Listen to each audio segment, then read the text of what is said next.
તો ભાઈ મહાભાઈ આહિર આટલું ઉછળવાની કોઈ જરૂર નહીં. તારો જે દીવો ખરો ને એની પાછળ જે ખરું ને અંધારું જ છે ભાઈ.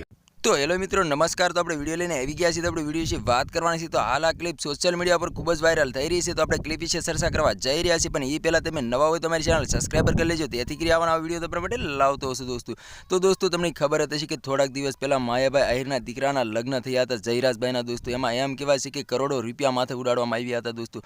હાલ અત્યારે આ સોશિયલ મીડિયા પર ખૂબ જ આ ક્લિપ વાયરલ થઈ રહી છે. એમાં આ ભાઈ એવું બોલી રહ્યા છે કે માયાભાઈ આહિરને એટલું બધું ઉછળવાની જરૂર નથી. એમ કહેવાય છે કે આ પૈસા બધા ભેગા કર્યા છે, હરામના ભેગા કર્યા છે. હાલ અત્યારે સોશિયલ મીડિયા પર ઘણી બધી ક્લિપો અને વિડીયો વાયરલ થઈ રહ્યા છે દોસ્તો.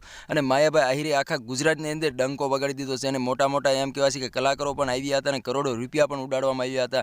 અને એમ કહેવાય છે કે જયરાજભાઈની જાન પણ હેલિકોપ્ટરમાં ગઈ હતી દોસ્તો. હાલ અત્યારે સોશિયલ મીડિયા પર ઘણી બધી ક્લિપો અને વિડીયો વાયરલ થઈ રહ્યા છે દોસ્તો. તો તમને ખબર હતી કે અત્યારે મણિરાજ બારોટની દીકરીના રાજલ બારોટના પણ લગ્ન છે અને એમાં પણ મોટા મોટા કલાકારો આવ્યા છે દોસ્તો. તો તમને ખબર હતી કે રાજલ બારોટના લગ્નની અંદર રાકેશ બારોટે પણ બૂમ પડાવી દીધી છે દોસ્તો. રાકેશ બારોટ પણ રડવા લાગ્યા હતા મણિરાજ બારોટને યાદ કરીને દોસ્તો. તો હાલ આ ભાઈની પણ ક્લિપ સોશિયલ મીડિયા પર ખૂબ જ વાયરલ થઈ રહી છે. એમાં ભાઈ એવું બોલી રહ્યા છે કે માયાભાઈ આહિરને એટલું બધું ઉછળવાની કોઈ જરૂર નથી દોસ્તો. તો તમારે આના વિશે શું કહેવું છે કમેન્ટ કરીને જરૂર બતાવી દોસ્તો. અને અમારી ચેનલમાં નવો હોય તો ચેનલ સબસ્ક્રાઈબર કરવાનું ભૂલશો નહીં. તેથી કરી આવવાના વિડીયો તમારા માટે લાવતો હશું દોસ્તો. તો આજનો વિડીયો ગેમ લાઈક શેર જરૂર કરી ફરી યાર બીજા વિડીયો મળી તબ તક કે लिए જય હિન્દ જય ભારત. મળી એકવાર બીજા વિડીયોમાં તબ તક કે लिए બાય બાય.